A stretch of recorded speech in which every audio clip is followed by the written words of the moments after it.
6 months of peace had lulled Tobias Hartwell into a fragile sense of safety. His ranch, nestled a mile west of Black Mesa Creek, had been quiet. Too quiet. No gunshots, no patrols, no Apache warnings riding in with dust and thunder. Just the creak of old wood fences and the wind through cottonwoods.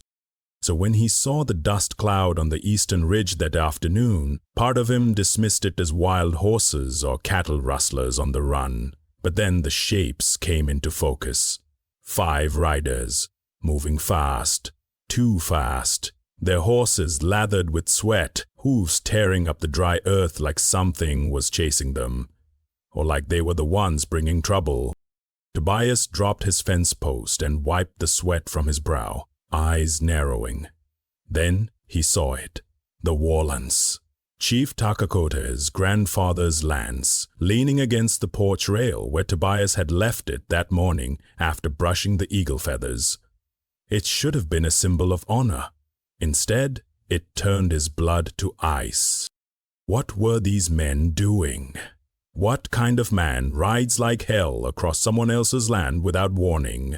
A friendly visit doesn't come at full gallop. He reached slowly for the rifle he'd started carrying again last week, just in case. Back then, it had felt paranoid. Now, it felt prophetic. Because as the lead rider crested the last hill and came into full view, sunlight catching his pale, almost silver eyes, Tobias felt his gut twist. Something about the man screamed, wrong. And when he saw the blood-soaked Apache headband hanging from the saddle horn, Tobias couldn't believe what he was seeing. But he knew, deep down, it was real. And peace was over. They stopped 20 feet from his porch, close enough that Tobias could smell the horses and the sweat of hard riding. 5 men, armed to the teeth, sat their saddles like they'd done this before. Like they weren't just ready for violence, they expected it.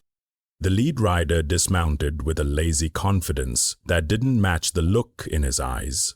He was tall, maybe 6'3", lean like a whip, and those pale blue eyes of his, they didn't blink.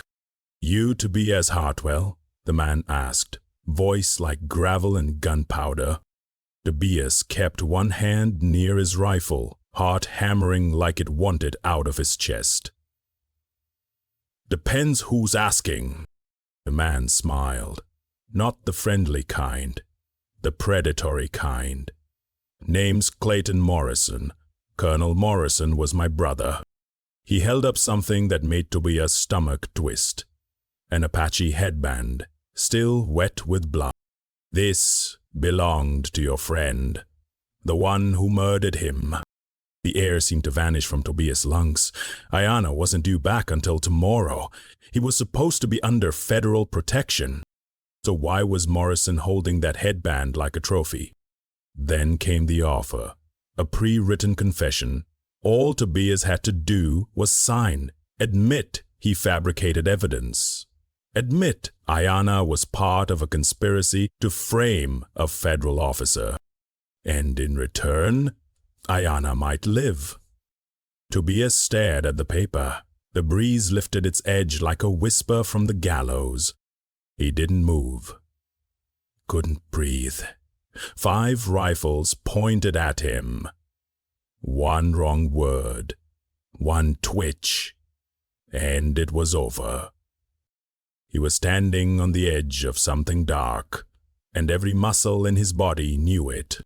One signature, one lie, and the price would echo forever. The second the riders disappeared over the ridge, Tobias bolted. He didn't stop to think, didn't stop to breathe. He just saddled his horse like the devil was chasing him, and maybe he was. He had less than an hour, 60 minutes to save Ayanna from whatever hell Clayton Morrison had planned. Devil's Canyon wasn't a place for negotiations. It was a death trap, a narrow cut through red rock walls nearly 30 feet high. No cover, no escape routes, Anyone walking in there alone was walking into their own grave.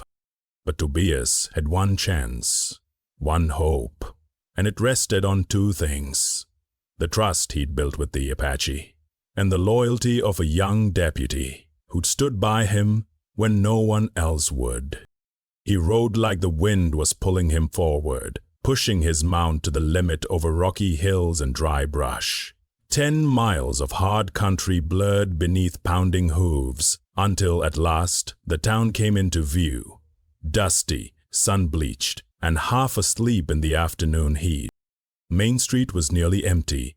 A couple of shopkeepers stepped back from their storefronts as Tobias galloped through like a man possessed, the Apache warlance strapped to his saddle clattering with every jolt. The look on his face said everything. They didn't ask questions.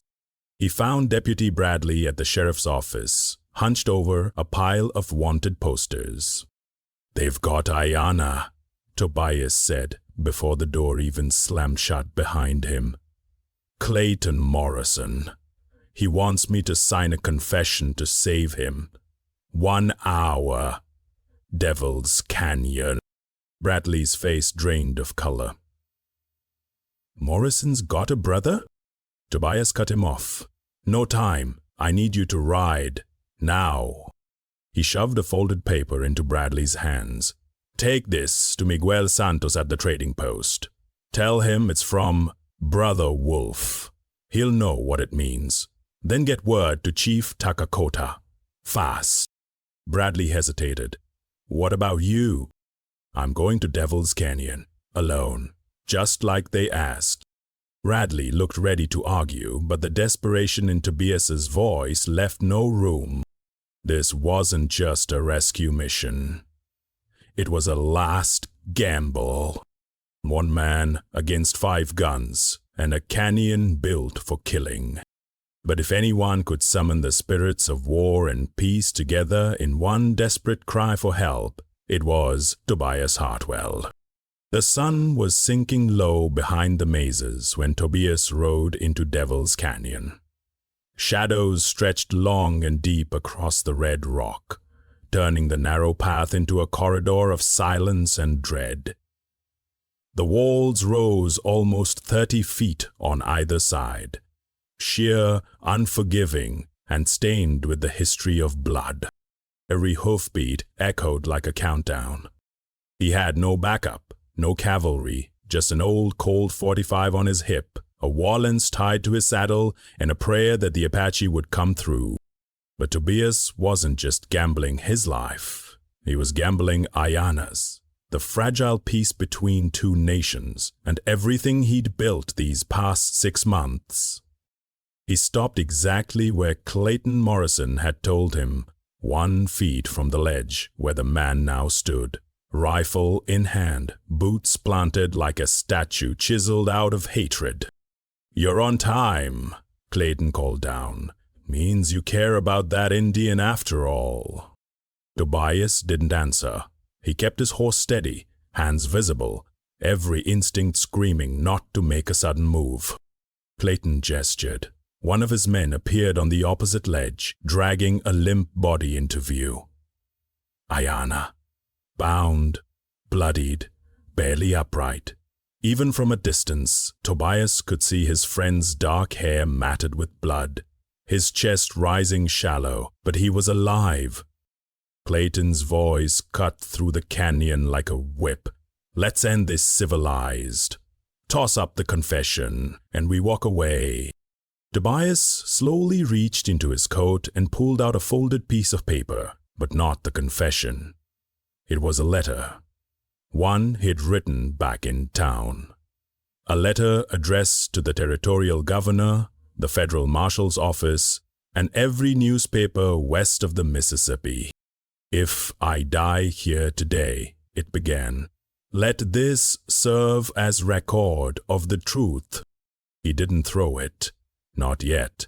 Instead, he locked eyes with Clayton. "You'll see Ayanna after you hear my terms." That's when another voice rang out from the canyon entrance. "Or you all drop your weapons and surrender peacefully." Every head snapped around. Deputy Bradley stood just inside the canyon mouth, rifle aimed at Tucker's back.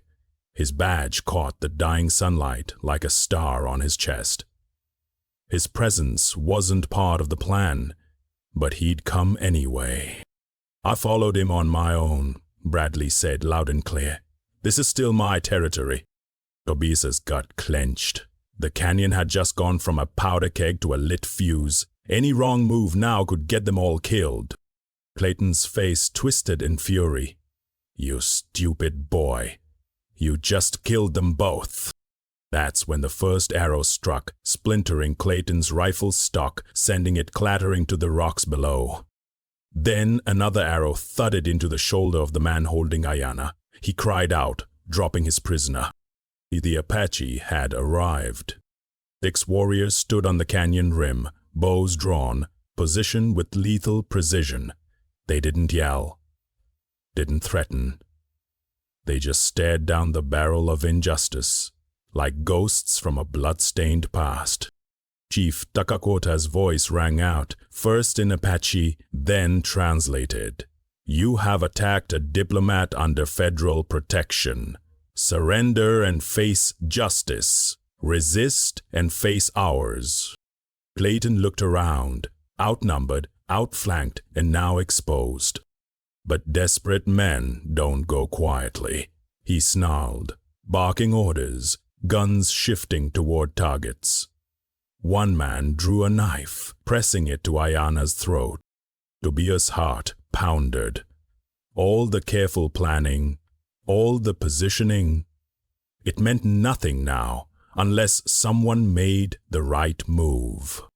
1 second too slow, and Ayanna would die.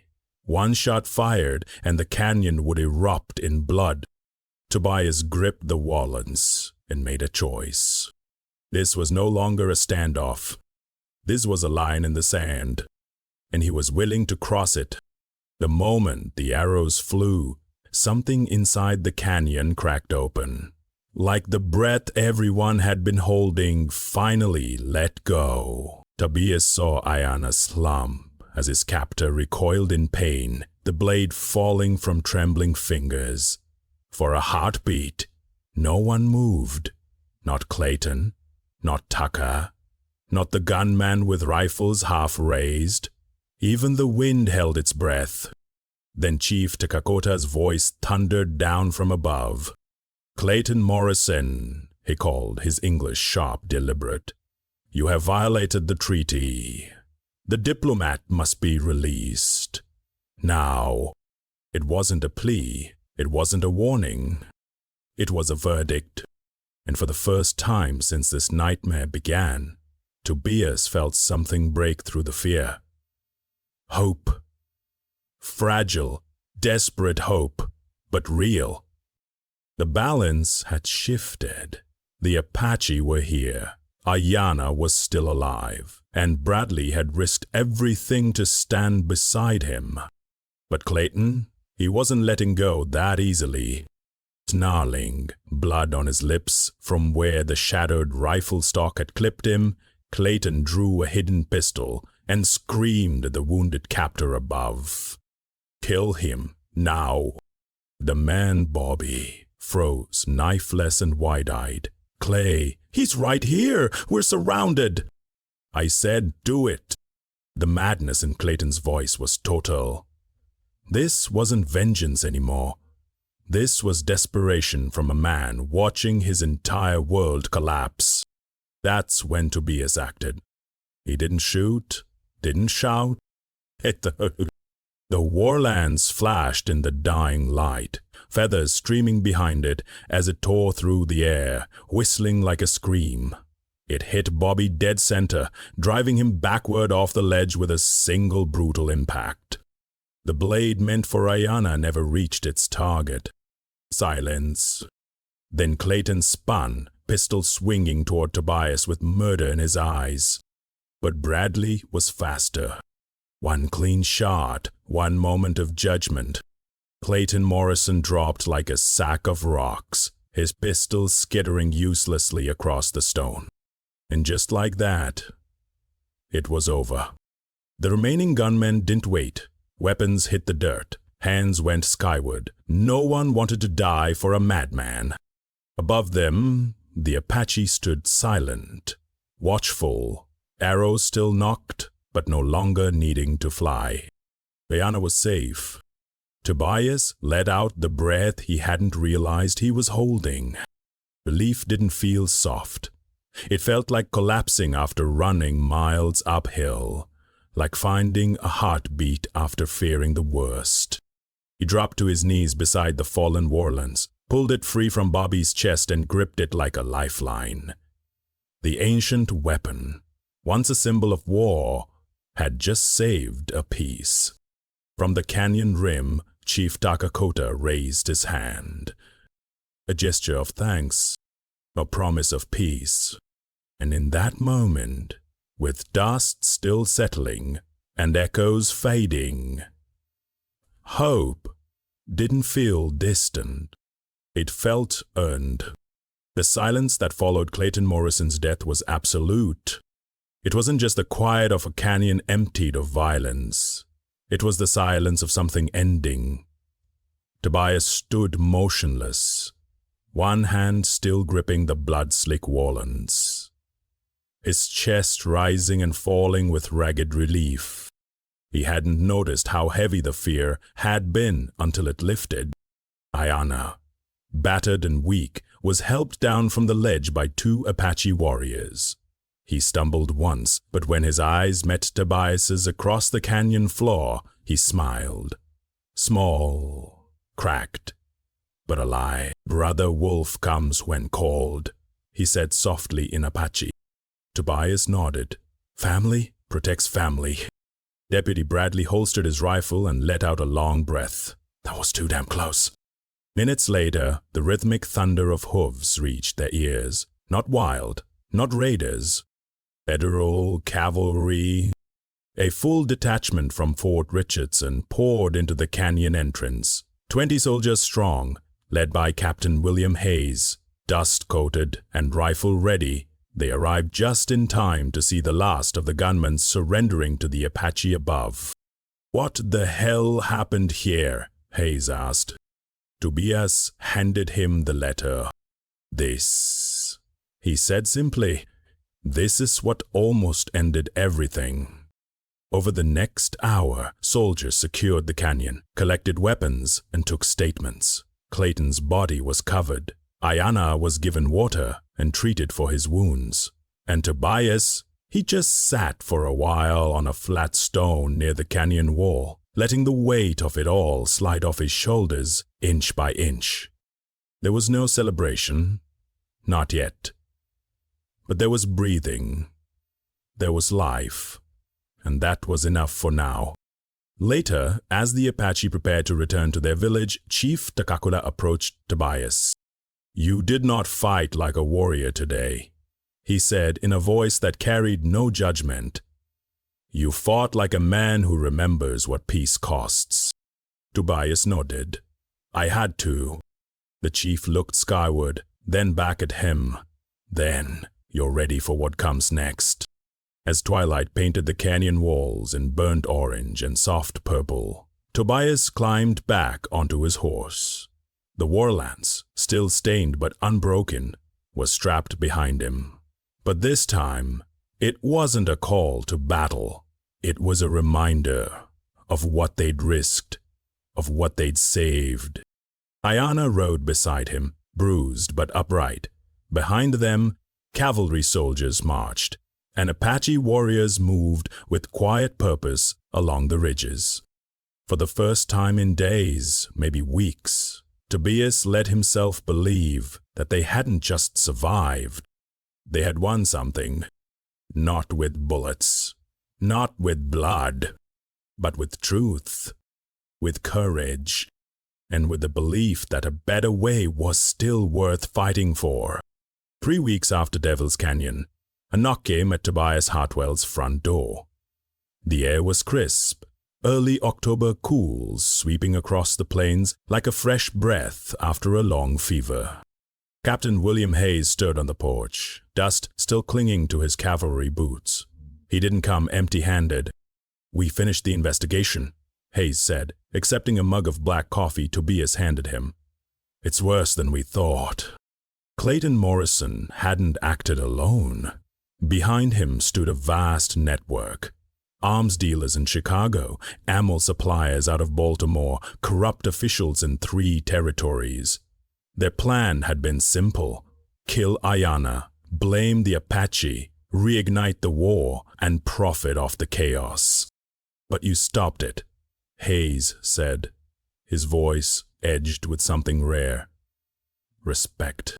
Then he handed Tobias a thick envelope sealed with the presidential crest. Tobias opened it slowly, hands slightly trembling. Inside was an official commendation signed by President Taylor himself, recognition for extraordinary service in preserving peace between the United States and the Apache Nation. But that wasn't all. "You're being offered a formal position," Hayes continued. "Federal Indian Agent for the Southwest. Direct line to Washington. Your job would be to help expand the treaties, act as liaison, and keep another Devil's Canyon from ever happening again." Tobias was speechless. 6 months ago, he'd been nothing more than a rancher with a conscience. Now, the weight of 2 nations was being placed on his shoulders. "There's just one condition," Hayes added with a knowing smile. "Chief Takakakota has to approve."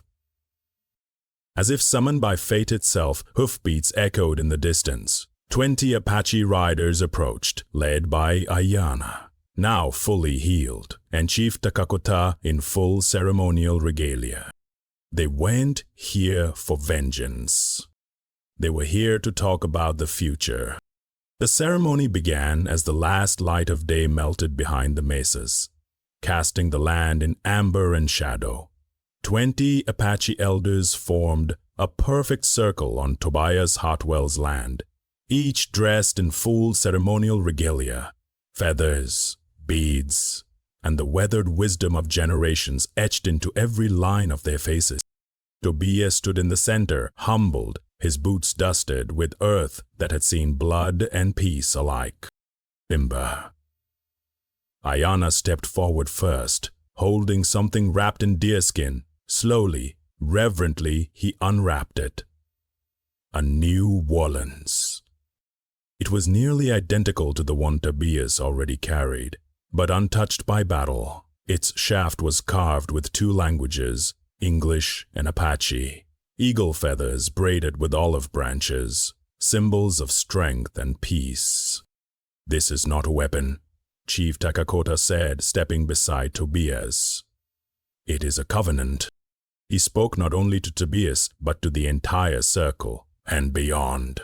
His words carried across the plains into the bones of the land. 6 months ago we gave you the lance of a warrior. Today we offer you the lance of a peace chief. Tobias felt his throat tighten. Accepting this meant more than taking on a title. It meant becoming a living bridge between white settlers and native tribes, between a painful past and a fragile future. "You will speak for both peoples," the chief continued. "You will carry their hopes and their burdens.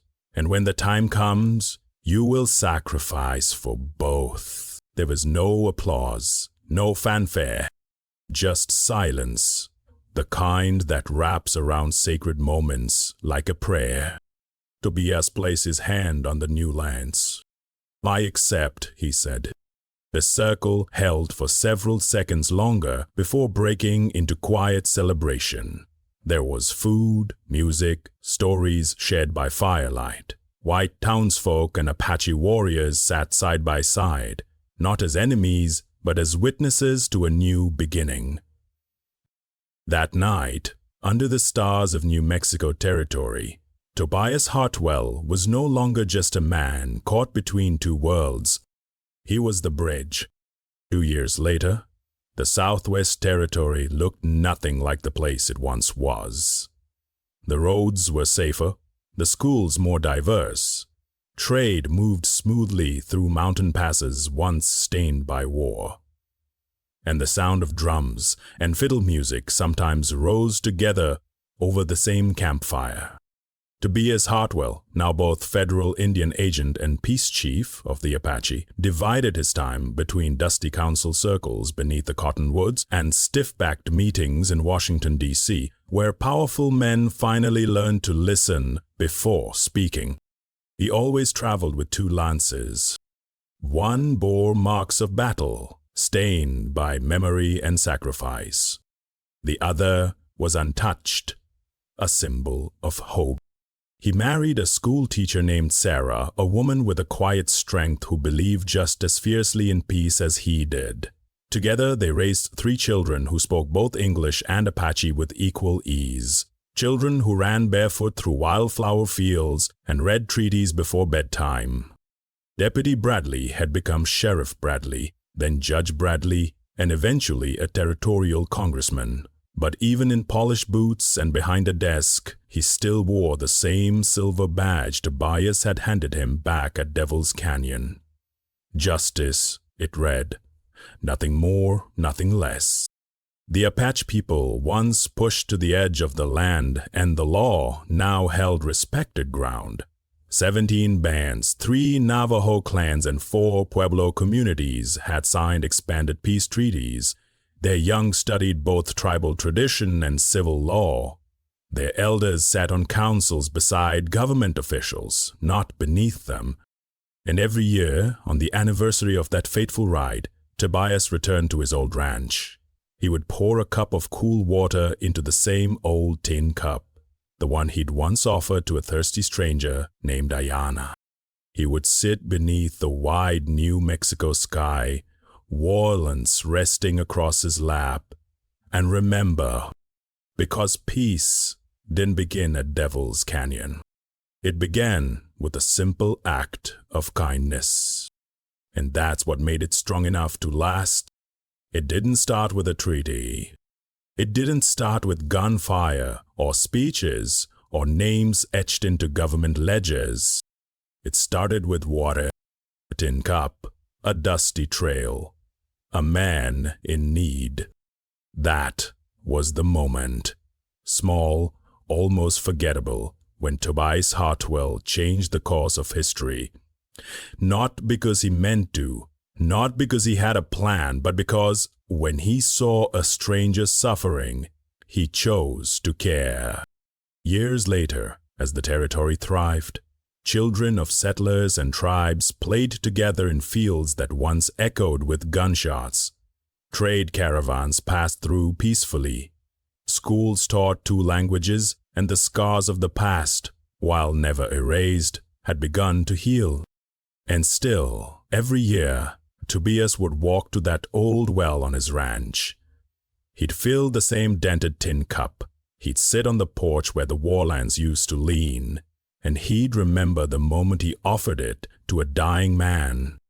Ayana called him Brother Wolf that day. What Tobias had learned since then was simple and powerful.